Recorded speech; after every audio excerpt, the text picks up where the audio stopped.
Hey all, here OS Reviews. You're watching our review of the Infinix NOTE4 Pro. So Infinix is a company you probably haven't heard of here in the United States, but they've been around since 2013. It's a company based in Hong Kong, and they've primarily aimed at the Asian as well as African countries in the past few years. But the NOTE4 Pro is an interesting phablet for a very important reason, and that is it supports a active stylus or digitizer, and it's a pen that's based on Intrig's technology. So if you have an Intrig stylus, maybe from an older laptop, you can actually pull it out and start using it on the phone. This means the phone supports pressure sensitivity on the display and makes it a budget alternative to something like Samsung's Galaxy Note series. This is actually really cool just because there are very few phones on the market that actually support active stylus pens. You may be thinking of LG's Stylo series or G Stylus, but those phones have actually a passive stylus. It's fine for quick scribbles, but it doesn't offer the responsiveness and the fluidity as well as precision that digital artists may value in having a pressure-sensitive pen on something like on the NOTE4 Pro here or on a Samsung Galaxy device. So the pricing of the NOTE4 Pro is still relatively affordable. It comes with the phone alone for around $150. You can optionally add the stylus and a case, which is a folio case, for $15 more. Now, to be completely honest, because the stylus is really the main selling point in my opinion of the NOTE4 Pro, I do wish it would have come bundled even if the price was a little bit higher originally, since it's a little tough to find the stylus on its own through exporters, again, since the phone isn't officially released here in the States. Other specifications of the NOTE4 Pro are also decidedly mid-tier. You have access to a 5.7-inch screen, the same size as a Galaxy Note 4 and the Xiaomi Mi Note 2. It's an HD panel, so it doesn't offer the highest pixel density, but as a whole it's not bad. It has IPS and wide viewing angles. There's also 3 gigs of RAM, 32 gigs of built-in storage, expandable via a separate micro SD card slot, which is pretty cool, in addition to a 13 megapixel rear camera that takes surprisingly decent shots even under darker environments.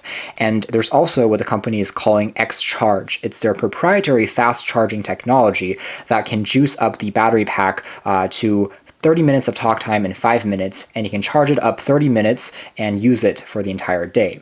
The phone has a relatively large 4,500 milliamp hour pack, which allows it to be used for about 2 days before you need to recharge it again, so battery life is also pretty good. Now, when you first pick up the NOTE4 Pro, you'll be struck by how well built it is. For a budget phone, it really is built like a flagship. It's a unibody aluminum finish, and it's a departure compared to Xiaomi's Redmi devices, where they tend to go with aluminum, but then plastic on the tops and bottoms of their phones to reduce costs a little bit. But on this, everything is made out of metal. You just have a plastic band that's integrated seamlessly into the design. So it's a little bit reminiscent of, again, more expensive phones like the OnePlus 3T or some of Apple's iPhones, even Leeco's phones that have a very similar look. As a whole, the phone feels quite hefty, but again, very premium in the hand. There's a slight hump to the camera, but as a whole, it still sits relatively flush on a surface. It doesn't wobble around, and you have a dual-tone LED flash. On the very top, there is access to a 3.5mm headphone jack, and on the side, you have access to the SIM card tray and a micro SD card tray on the other side. So we have 2 separate compartments, which is also very good. There's also a volume rocker and a very nicely textured power key that's grippy and easy to press. The placement of the keys are also very intelligent because they're towards the middle of the phone, so it's easier to use the device one-handed. Now, yes, the phone still has a slightly older 16:9 aspect ratio, but as a whole, it still feels pretty comfortable for a phablet with such a large display. On the bottom, you do have access to a micro USB port for charging, so it's not using USB Type-C just yet, and the loudspeaker.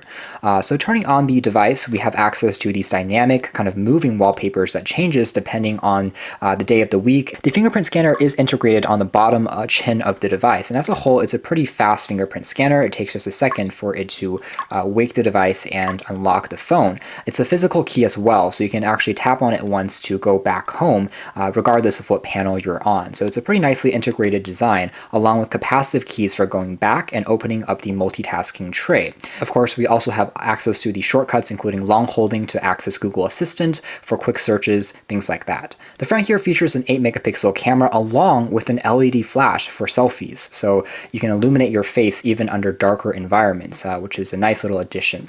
On the side here, you see these very strange contact pins, and that's used for the stylus, or what Infinix is calling the X Pen. As a in-trig digitizer as opposed to a Wacom stylus, it actually requires a battery, so you need to charge the pen for about 30 seconds and it will get you an hour of use, and you can charge it just by docking the pen on the side. It isn't integrated into the body of the phone, which is a little bit of a shame since you can still lose it a little bit more easily, although if you get it with the folio case, it does have a compartment for attaching the stylus. Alright, so let's take a quick look at the user interface here. It's what Infinix is calling XOS, and it's a pretty heavy skin on top of Android, but it's actually better than its many rivals. For one, there's still a consolidated app tray on the very bottom, just like on stock Google phones.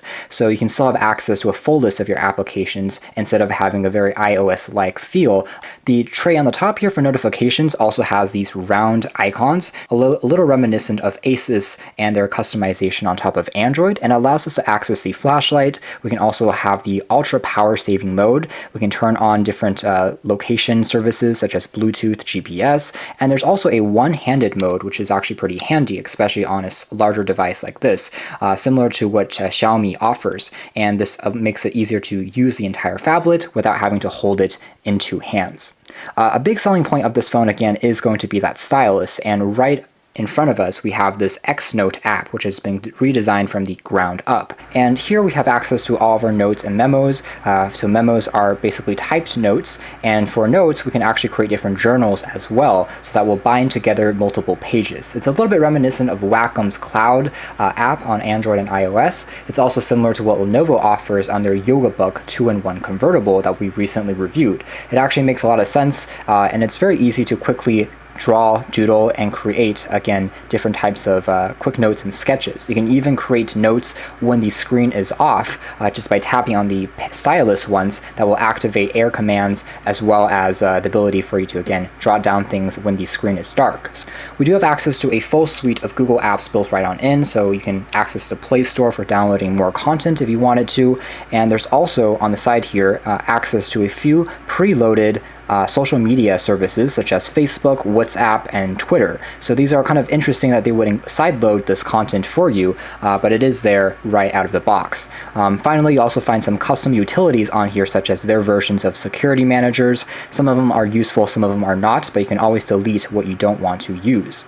And Freezer is actually pretty cool. If you guys remember the Nextbit Robin, dubbed as the first cloud phone, basically it would temporarily freeze apps that you don't use a lot and offload them to the cloud and then re-download them again when you actually need them. On here, it doesn't do all the cloud service, but you can also freeze apps that you don't typically use just to free up on some storage space and RAM allocation. Freezer actually carries a good motif for XOS as a whole. It's filled with lots of great ideas, maybe not completely implemented, but they're fun to try out and test. So for instance, under gestures, we can also turn on things for waving to unlock the phone, and maybe even 3 fingers down for a screenshot, whether it's pre-existing launchers such as Samsung's TouchWiz, HTC Sense, or completely new, such as the Freezer app as we saw there. So taking a closer look at the programs on the device, the camera app is actually right front and center, and surprisingly for a phone where the main selling point really is not the camera, it actually is very capable. In fact, in my performance, it's actually quite similar to the Xiaomi Redmi 5 Plus, which I think is, again, a good gold standard for a budget unlocked Android phone. This is still going to be, I think, my overall recommendation for the average consumer. It's the most well-rounded device, whereas the NOTE4 Pro makes more sense if you're going after a phablet that has that stylus function tucked in. But as a whole, again, the performance of the camera really isn't too shabby. It takes a little bit longer to focus than on Xiaomi's, but it still is relatively quick, especially in good lighting, and it has 13 megapixels to work around with. The interface is very clean, and I can swipe up here to take a look at things like HDR, gesture shots, as well as changing the resolution. And here I can also take a look at a pro mode, a beauty mode, a panoramic mode that gives me much more granularity over the controls than you actually have on Xiaomi's interface. So it really is a well-designed UI. Taking a look at some sample shots, these were captured almost as the sun was completely gone, and we actually reviewed a similar image in our review of the Redmi 5 Plus. In terms of overall detail, I have to say they're very similar, although this one does have slightly more realistic looking lighting, because at the time it was actually slightly darker. The Redmi gave me a slightly brighter image, but if you zoom in, overall image and resolution, details, and shadows are very much comparable. And when I tapped to take an image, they both captured the image at about the same speed. So this is an image that I captured at 100% resolution, and the next one is with 4 times digital zoom. So you can see that the zoom also works pretty well. The reason why I do this comparison here is simply because Infinix is also making a phone that's called the 05 Pro that offers a 2 times optical zoom built into the back of the phone. So it's another device that's pretty unique from this manufacturer. Here we have some other close-up shots, and as a whole, again, colors are pretty vibrant as well as accurate, and proves you don't necessarily need a dual lens setup to take actually pretty good images. Alright, so talking about the phone call quality next, it's still a very important attribute of any smartphone. Luckily, the NOTE4 Pro takes very good phone calls. The microphone is loud and clean in addition to being noise cancelling, so even if you're in crowded environments, maybe at an airport, you can still make calls pretty easily. Overall, the phone still feels zippy enough, although it is a tad slower in real-world usage than the Redmi 5 Plus, at least in my testing with both devices. So here's the keyboard here. It's actually using the TouchPal keyboard instead of a regular Google keyboard. So that's an interesting, again, modification by XOS, but it still offers swipe support and multiple languages. You can also resize the keyboard pretty easily. I'm going to load up to New York Times as a good benchmark to see how fast it will load. It does have dual band Wi-Fi, and it seems like we're still loading up some of the more complex videos as well as scrolling elements. So again, definitely not the fastest performance compared to a lot of flagships that we've seen recently. But as a whole, it's still more than serviceable. Scrolling is fluid and responsive, and text reflows accordingly. Again, the New York Times, I use this because it's a very complex page. There's a lot of moving elements that are a nightmare for lower-end hardware to power, but on this, really not that bad, especially because it has pretty good amount of RAM for, again, powering you through those more complex tasks. Other really interesting apps include Movie Magic. This is kind of like a social media video app, and not really sure if there's a great way to describe it. It's definitely something that's more of a novelty, but you can take a look at live feeds from other users, mostly from Infinix device owners, and you can actually look at their live feeds as well as videos that they post, and you can categorize and search by specific genres. So it's a pretty fun way to interactively view content, although I would say that for most US customers, Instagram and Facebook will probably be much more popular, and this becomes a little redundant. But overall, it is built on in. You can uninstall it if you don't want it. Now, something I do find a little bit ridiculous is that there are 3 web browsers built onto this phone. So again, there's quite a lot of preloaded games and apps, and one of them is Opera Mini. Another one is this proprietary browser built by Infinix. It actually works pretty well. It has a nice kind of ad block built right on in, and it's a slightly different interface as well. Loading speeds are actually respectable, about the same as the Google browser from my quick testing so far, and obviously we have the Chrome browser built as part of the Google packages on the phone. So you can choose between 3 browsers, and not really sure that was completely needed. Maybe some are just on there because the companies gave Infinix money and they shipped them with the phone as bloatware, but at least you can take your pick. And I'd say that for most users, Chrome is the best, Infinix is next, and the Opera Mini would be what you would want to use if you are in countries where you don't have lots of data. So if you don't have unlimited data, Opera Mini tends to render pages first on their servers and then push it over to the phone. Now for a video playback / sound quality test.